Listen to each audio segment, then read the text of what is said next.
आप ये प्लान करते हो सुबह कि ये चीज़ होगी, रात को सोने से पहले कहीं आपने सुना ही नहीं, अगर सोने से पहले प्लान कर लो, तो अगले आज दिन बहुत अच्छा जाता है। तो हम सोने से पहले डेली प्लान करते हो, ये मेरा प्लान है। वीकली प्लान करते हो, इवन तुम 2025 जब स्टार्ट हुआ था, तुमने एक पूरा का पूरा एक ईयरली प्लान बनाया था। हर मंथ एक नई स्टार्ट करते हो, नई चीज़ें प्लान करते हो and every time you get sick fuck man ये तो मतलब हर बार तुम्हारा वो प्लान खत्म हो जाता है, कुछ टाइम बाद वो खत्म हो जाता है। ये चीज़ मेरे साथ भी होती है। But in this video I am going to share a solution and सबसे पहले चीज़ मैं ये बताऊँगा कि यार ये चीज़ होती क्यों है? It's a very important video. Literally अगर इस वीडियो की एंड तक तुमने रहा, you will learn a lot. Literally कसम से you will learn a lot and this video is very valuable because ये मैंने पिछले कई सालों से मैं बहुत ही प्रोडक्टिव रहने का ट्राई कर रहा हूँ। इसी पे रिसर्च कर रहा हूँ कि कैसे मैं और ज़्यादा अपने काम को बढ़ा पाऊँ because currently I am managing lot of businesses and all उसके साथ-साथ कंटेंट क्रिएशन। तो it's take a lot from me to be productive and अपने प्लान के अराउंड स्टिक होना चाहिए। Every businesses runs on plan. वो सारे के सारे जो बिज़नेसेस होते हैं सब प्लान्स पे ही रन करते हैं कि ये कंटेंट की स्ट्रैटेजी होगी, ये मेरा मार्केटिंग का स्ट्रैटेजी होगा, ये मेरा सेल्स का एग्जीक्यूशन ऐसे होगा। तो every businesses runs on plan and अगर उस प्लान पे हम स्टिक नहीं हो चुके तो things got fucked up. So just stay tune till the last. सबसे पहले मैं बात करता हूँ फिर यार ये क्यों होता है कि हम प्रोक्रास्टिनेट करते हैं एंड अपने प्लान पे हम लोग स्टिक नहीं हो पाते। There is a very simple reason. If you are a science student, आपने 11th-12th में एक थर्मोडायनेमिक्स चैप्टर पढ़ा होगा।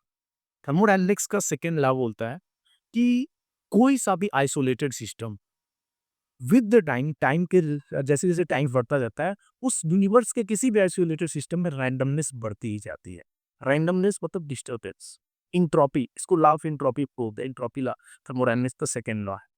तो मतलब कोई भी आइसोलेटेड सिस्टम होगा तो उसमें एंट्रोपी बढ़ेगी, रैंडमनेस बढ़ेगा, डिस्टर्बेंस बढ़ेगा। यानी कि सबसे पहले तूने चीजों को इस तरीके से रखा था, वो विद द टाइम खत्म नहीं हुआ। तुम अपने रूम को देखेगा कि एक दिन मंडे को तुम बहुत अच्छे से सजा के रखे हो, बट ओवर द टाइम हफ्ते की लास्ट आते-आते तुम्हारा रूम पूरा मेसअप हो जाता है। तुम बेड को देखते हो कि बहुत अच्छे से सजा के रखा, विद द टाइम वो मेसअप हो जाता है। सेम वही चीज़ हमारे ब्रेन के साथ भी होती है। इवन मैं इस पूरे कंट्री की भी बात करूँ तो मतलब ओवर द टाइम चीज़ें मेसअप हो जाती है, फिर उसको अलाइन करना पड़ता है एंड फिर मेसअप हो जाता है। This is universal law. जैसे ग्रेविटी एक यूनिवर्सल लॉ है कि तुम पहाड़ों पे रहो, ज़मीन पे रहो, पानी में रहो, कुछ भी यहाँ पे रखोगे वो नीचे आएगी। वैसे ही ये भी एक यूनिवर्सल लॉ है कि कोई भी चीज़ अगर आइसोलेटेड है, उसको एक्सटर्नली डिस्टर्ब नहीं किया जा रहा है, तो उसमें विद द टाइम बढ़ेगी, एंट्रोपी बढ़ेगी, बढ़ेगी। तुम कोई नहीं कुछ मिट्टी रख दो, उसमें भी डिस्टर्बेंस आ जाएगा। जैसे तुम रखे रहोगे वैसे वो नहीं होगा, तो स्ट्रक्चर्ड वे में चीज़ें नहीं है। एंड ये सेम चीज़ हमारे ब्रेन के साथ भी होता है कि हर एक महीने, हर एक हफ्ते तो प्लान बनाते हो, 2-4 दिन उससे स्टिक रहते हो एंड देन नेचर का लॉ उस पे इफ़ेक्ट डालता है एंड विद द टाइम वो देखे होते हो कि सब ठीक है, मंडे को तो मैंने अच्छे से करा, ट्यूसडे को अच्छे से करा, Wednesday, Thursday, Friday, Saturday and Sunday आके थे रैंडमनेस इतनी आ जाती है कि यू विल फक मैन। हम डिसअपॉइंटेड हो जाते हैं and we started to blame ourself कि फक मैन मैं ऐसा हूँ, मैं ऐसे हो नहीं पा रहा, मैंने ये कसम खाई थी, वो कसम खाई थी, ऐसे-वैसे। But it's not your fault, it's the universal law. ठीक है? तो ये सबके साथ होना है, बड़ी-बड़ी कंपनियों के प्लान्स के साथ भी होता है, मेरे साथ भी होता है, तुम्हारे साथ भी हो रहा है। बट ऐसा नहीं कि अब हम इसका विक्टिम बन जाए, अब हम कुछ इसमें सुधार ही नहीं कर सकते। No brother, there is a very simple solution. उसी थर्मोडायनामिक्स के लॉ से ये हम बताते हैं कि अगर उस रैंडमनेस को चेंज करना होता है, फिर से स्ट्रक्चर्ड वे में करना होता है, तो उस लॉ में ये भी है कि हमें एक्सटर्नल फोर्स लगाना पड़ेगा। एक्सटर्नल फ्रिक्शन अप्लाई करना पड़ेगा। Something we need to apply from externally.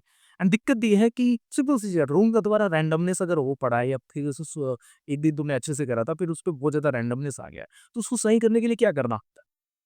Simple सी चीज़ है, अगेन एक्सटर्नली तुमको या तो अपने से करो या तो किसी दूसरे को बुला के उसको फिर से सही करो and that is the only way.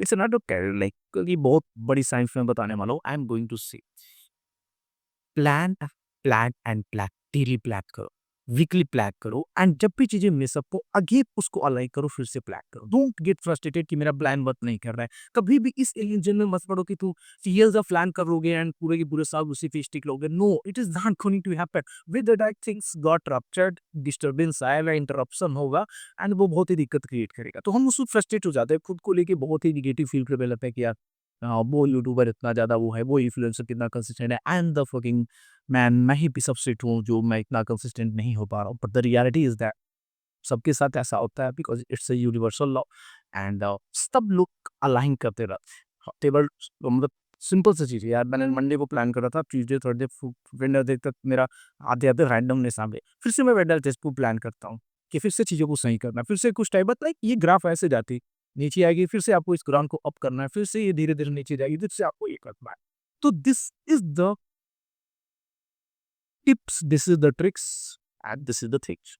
So, for more information on productivity, on masculinity, and these kind of things, subscribe my channel. We'll take a video. Thank you so much.